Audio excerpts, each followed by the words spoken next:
Today we're doing a haircut on thick straight hair, using the JRL USA Fresh Fade 1040 clippers. We're going to start with the number 4 guard. I've been using these for a little bit.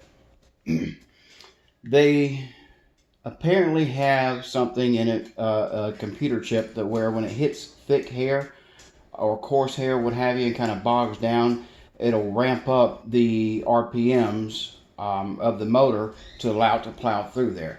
I haven't yet found that to be the case, so I'm really going to put it to test on this hair and hopefully don't get any pulls or snags. I don't know if the blade needs to be replaced. Usually if I get something like that on a wall or an disc clipper, I would just put a couple drops of oil. This, however, on the display is supposed to show a little oil lamp whenever it is in need of oil. These retail, I think, about $140 or $130, $160, somewhere around there, for the clippers. But there's a newer clipper, I think it's newer, it's a 1090 now, which is $90. I don't understand why the newer one's cheaper. I don't know if it has less bells and whistles or not. This is adjustable using this little lever right here. I did have some issues with it staying locked into place, but I've taken the blade off and, cleaned everything out real well. It seems to be doing okay right now. It does feel a little cheap, especially for the cost of this clipper. It doesn't feel that solid. Not quite a deal breaker, really, but I don't know. We're going to go through this haircut and see. Starting with the number 4, I'm going to come one off from it being closed all the way. Alright, turn it on.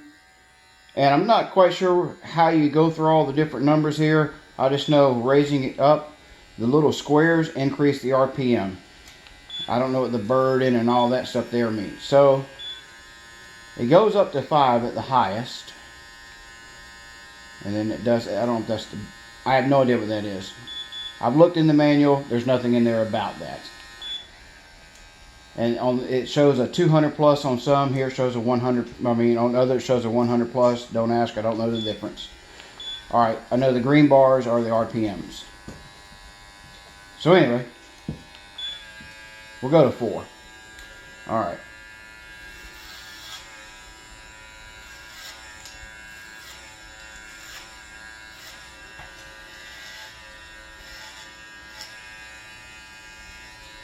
Now I've got the camera in kind of a weird position. It's kind of pulling, it feels like it's pulling a bit right through here. I don't know. Forgive me if I look a little odd doing this haircut, because I'm kind of in a weird position trying to stay off camera, having the camera in a position enough to videotape the haircut being done. So seems to be doing okay so far. On another haircut I had done, it began to pull up through the parietal ridge. With some hair not quite as thick as this, strangely enough, but it began to pull a little bit, and I just upped the RPMs. Not so sure helped that much or not, but we'll see. You hear it kind of bog down a little bit right there. Did it pull on you? Mm-hmm. It hurt or just pull? Okay. Well, at least it's not hurting clients. That's good. Still pulling. It's still pulling? Okay. Well, let me bump up the RPMs. Let me know if this feels any different. It's cleaner. Huh? It's cleaner. It's just not pulling as much? Okay. That's a big chunk. Yep. Now if it does pull, tug a little bit, let me know, because then I'm going to put a drop of oil on the blade, even though it doesn't say it needs it. Overall opinion of the clippers, I can't really say yet. I kind of want to get a new blade and try them. I do want to try the fade blade on it. I have one, but I don't have it with me today. I'm going to pop on there. Of course, it needs to be replaced as well. There's a lot to like, and I think the company's pretty good, and they're listening to the customers about making changes and such. I'm going to open this up a little bit here. So I don't know. I don't know where it could go, what to improve on. I don't know how much of this company is their own, because there are several clippers that look nearly identical to this. I have got another one en route, an HTG clipper. They're about a third of the cost at, you know, 35, 40 bucks on Amazon. We're going to compare them side by side. Apparently the blades fit one another and everything, so we definitely will compare them. Will this one have some other things in it that are better? I don't know. I really don't know. It did just pull. It did just pull? Okay. Well, I'm kind of trying to blend and pull the hair out there, so I'm not surprised we're going into a lot of hair. Alright, so I'm going to stop that for a minute, and I'm going to get the trimmers and show you those real quick. These are the JRL 1050 trimmers. You know, these remind me honestly of like a $15 wall beard trimmer. These need a little bit of help. I'm going to try to see if I can't adjust that blade a little bit. It's just a tad too far off. Even for being safe for kids and everything. I'm going to show you here what it does. Does it work? Yeah. Does it work in a pinch? Yes. They do make a T-wide blade for it. I don't actually know if that's the T-wide or not. There's one that, this might be. I've seen the T-wide on Amazon, and it's, you know, obviously a T, but I don't know if it's wider than this, if this is the standard, if this is the T-wide. I don't know.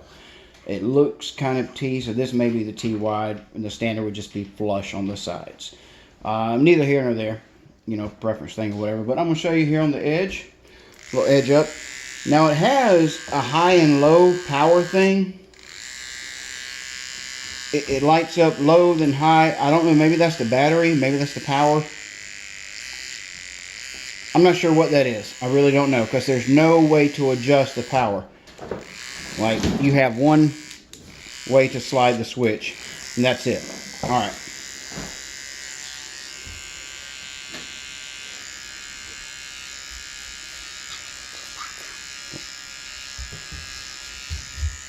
I'm being kind of light right there, just trying to, you know, start the lineup.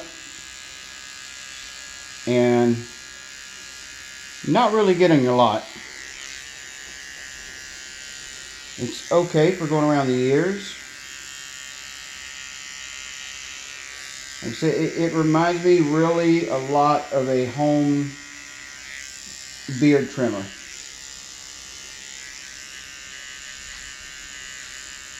You know, not horrible, can work in a pinch.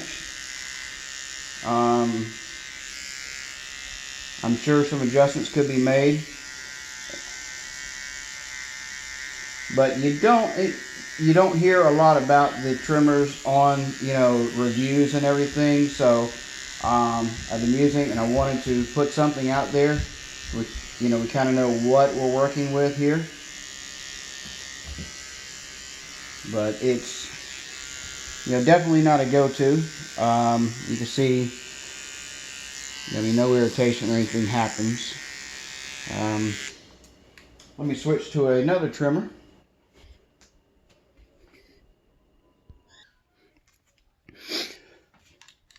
This, somebody turned me on to a while back, and I've been using pretty exclusively. I've got the wall, the cordless wall, not the new one, but the one that sets in the dock. I forget what it's called now. Oh, the retro. Yep, the wall retro. It's okay. I think these actually have a little more power. It takes a minute to get used to the switch on the side, but when you put a detailer blade on these, this is the cordless tattoo. You put a detailer blade on them, they hit like crazy. I don't know why. I don't know if they have a different motor. I don't know. But I've been buying them up left and right whenever I can find a good price on them.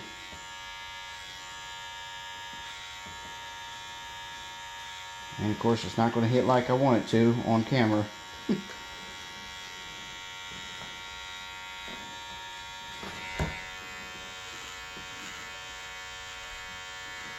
You can see the difference between that and the JRL. I'm going behind where I did the JRL trimmer.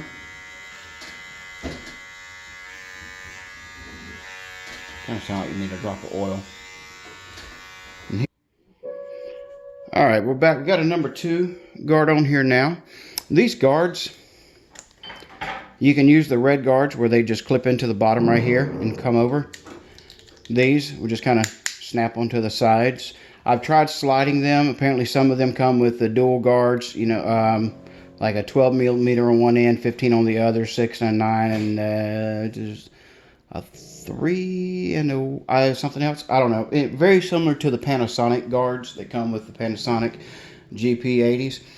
But these are just your standard. Not sure which all ones I have. I can't remember. Mostly 1 through 8, that type of thing. Alright, so we're all the way open now. Close it, I guess about halfway. Have the client lean his head down.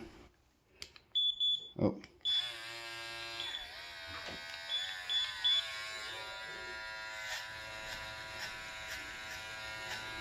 Again, I'm kind of in a funky position here, so bear with me, the camera angles. I'm trying to keep as much of just the haircut and the clippers on camera. And we're at home, I'm off today. These are my kids that I'm using as demonstrators here, or the demonstratees, or the models, however you want to say that. It's hard to think and talk sometimes. Alright. Close it down, try to get a little bit of this right here. He's always got a weird change of growth pattern right here, basically a whorl at his nape. You gotta be careful sometimes, because if your hand's in the wrong place right here, you can easily hit that and open your blade back. I guess that's better than closing it, because if you were doing a haircut and you had it open and you closed it real tight, well, that would suck. I mean, if you cut it longer, you can always go back and close it back down and do it shorter. I'm not getting much there. Pop the guard off, open it up all the way. Put my hair down into place.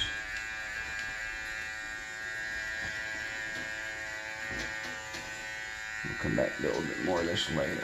Okay?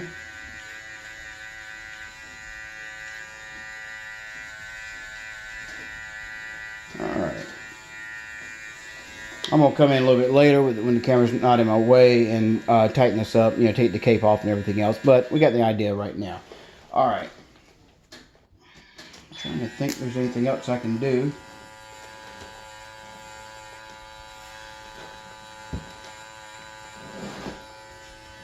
For these two tests. We do need to blend all that in. Okay, we'll get all that.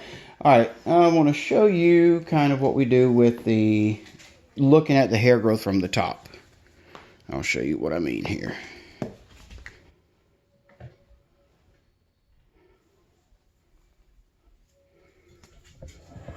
You right there? Okay. Alright, so you got a client coming to your barber shop. They decided to wear, bless you, a lot of product in their hair. Even using the wide part of the comb, you see it's getting stuck in there. We spread it down a good bit. Still getting stuck. Simply move to a wider tooth comb.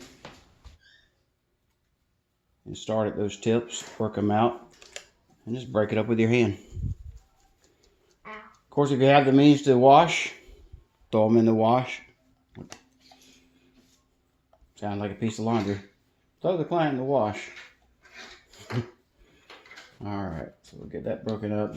But these teeth of the comb work the best as far as anything like that goes.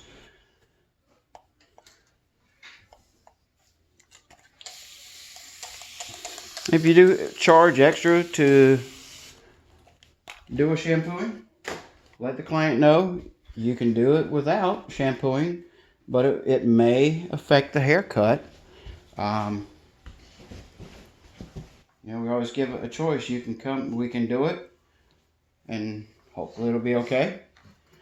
Or you can come back, do it yourself, or whatever. You know, there's no right or wrong way. Alright, so we're going to look how his hair combs and go from there. You see how when we comb it back, where it naturally starts to part, well, that's where I want to begin. And I want to, basically what we do is we go through, starting at the crown, we see where does this hair want to lie naturally. Kind of let it talk to you. All right, you want to go over there, fine. If you cut it the way it lies, it's going to be easier to style. Styling product is great, but it should enhance what the haircut is, not make it something it is not. You know, for everyday wear, that is. Sure, there's times and places for that. Not going to take a lot off of here. Kind of go through really and just clean it up and look. But the biggest thing I just want to show you was that right there. You know how to study your crown, see where it's going to go.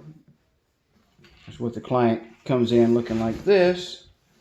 You can see it's not really looking natural. So we try to part it over here on this side. It's not really working absolutely great. So, you know, start by combing it back, find that natural part line, work from there, then kind of blend it in with that crown coming in, and then kind of just play with the hairs and see, do you want to go up or do you want to come down? Up or down. That'll help your haircuts a lot.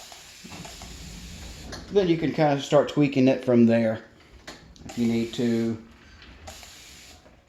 change it or whatever. Alright.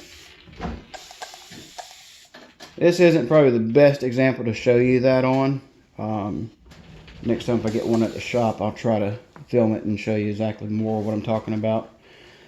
He's almost got an inevitable cowlick right there. I prefer to let cowlicks grow, not cut them off.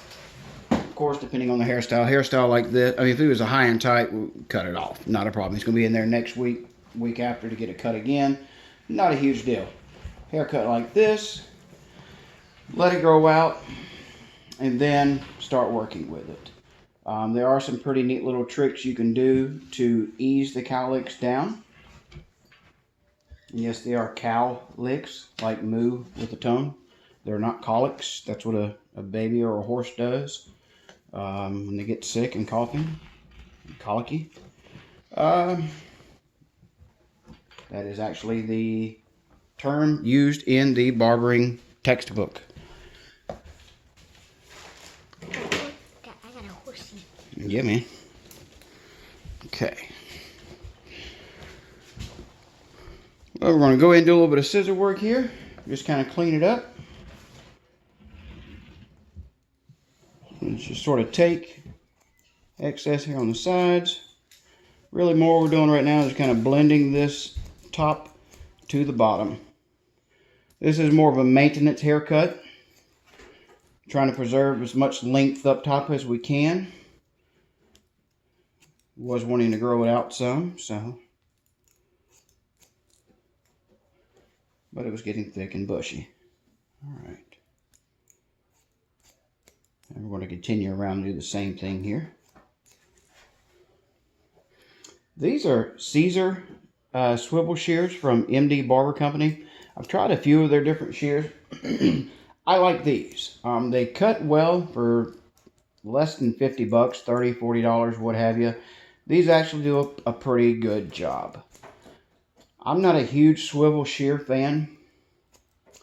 It's because I'm always pulling my thumb in and out, and, well, you can see exactly why. Okay. But these stay in my on-the-road kit. Not something I use a whole lot. And for, you know, the amount of time I use them, they work just fine. So I'm going to go through and see if there's anything unbalanced or anything like that. Kill those tips. Help promote healthy growth so it can continue to grow. I'll do this, then I'll come back and texturize just a little bit. Just to make it look, give it a little bit of volume. Make it, you know, look good on the style, what have you. That's about it for that. Actually, I do want to, while I've got you here, go through the JRL one more time, and we'll take a look how it does over comb. Let's do that. All right. Get a wide tooth comb here. Well, normally when I cut over comb, I like to have the blade all the way open, give it more texturized look instead of a more of a blunt cut. Okay. That being said, I have found these don't do that good of a job cutting in that fashion. So I found you got to close them up a little bit. They're going okay right now. Probably because I'm more focused and paying attention. I don't know, maybe I didn't have the motor wide open. There's not a lot to do here. I've already done most of it with the scissors, but I just wanted to see real quickly if we could do anything with it. Alright. A little bogged down right there, not bad. Okay.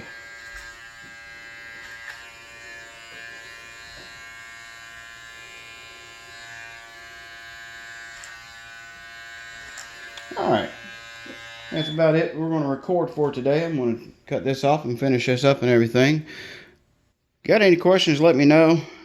I'm trying to figure out some better filming angles here to get everything done. Yes, I do know the haircut's not finished. But that is the JRL 1040. I said, is it a go-to? Is it a keeper? I don't know yet. The verdict's still out to be able to really tell. It's different, for sure. But is it different enough to, replace anything in the arsenal?